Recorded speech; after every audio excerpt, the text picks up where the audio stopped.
I'm Jerry Ray here in Lynchburg, Tennessee. I'm married, my wife Barbara, got a daughter Jacqueline and a son Chris.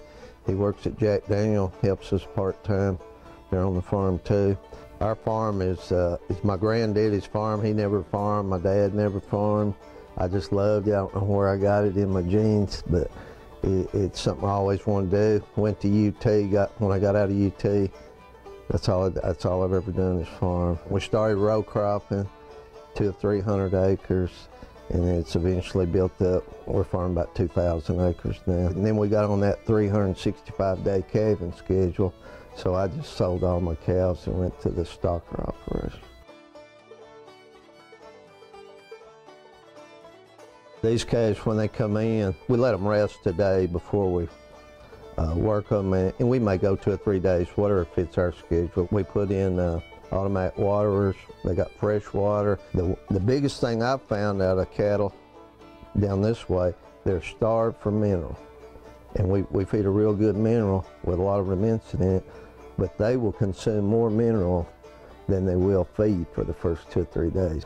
But when they come in, they'll get free choice hay, and we try to feed wheat hay. And then a day or two, I'll put them on some dry feed, and we get some dried distillers down here at Jack Daniels, and we mix it with corn. We mix about 1/4 distillers and 3/4 corn, and we'll give them maybe a pound a day for the first 2 or 3 days. Then we'll put out some wet distillers in the troughs, and then we'll take some good quality hay and just put on top of the wet distillers, and then we'll sprinkle that with this dry feed for about a week.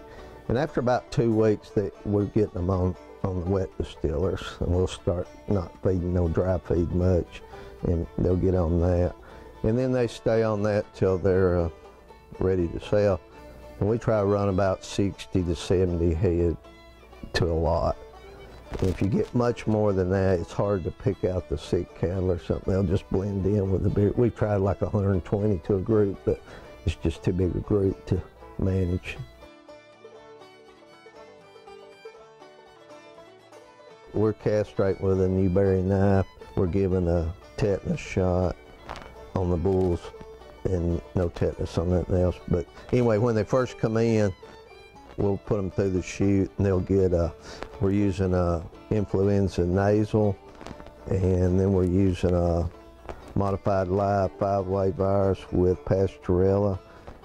And that same day we're using antibiotic up front right now. They get a colored tag for what group they're going to and a number on it. They'll get wormed, and that's all the first time go around. Then we wait about 3 weeks. We'll come back with a kill 5-way virus, and we'll give their black leg on this. So we're pretty close to these cattle. If they don't come up and eat, when you go to put your grain in the troughs, if they don't come up and eat, something's wrong. They're either hurt or sick. I think the hardest thing of these calves not weaned. That puts more stress. I don't think castrating hurts them as bad as just being not weaned cattle.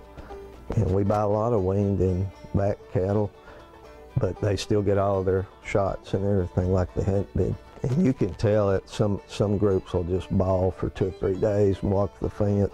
So you might as well have them in a confined area, a tight area, because they're going to walk the fence, so they ain't going to need to, have them out in a large area walking around. We use a dart gun a lot on our antibiotic if we can. If they're really sick, we'll bring them in and run them through the chute. And I'll give them something different. I do different than most people. We add commercial pellet to the feed, and they get 3 pounds a day. And then we add straw to it too. And it's labor intensive and time consuming. Normally with the wet distillers, you'll get 1.8 to 2's average, and we bumped ours to 2.8 to 3. They get 5 pounds of dry matter a day out of the straw and the pellets. Plus on the average, you'll probably get 15 gallons of wet distillers. I've cut my time on feed a month, and so we can push more through in a shorter period of time. I try to sell 2 loads a month. That's my goal. And we run about 8 groups, so every 4 months I'm turning 2 loads, as long as I keep them. And then I'm buying a 500-pound calf to a 600 pound calf. Anything under 500 pound doesn't work good with the wet distillers because it's just too much water. It's 90% water.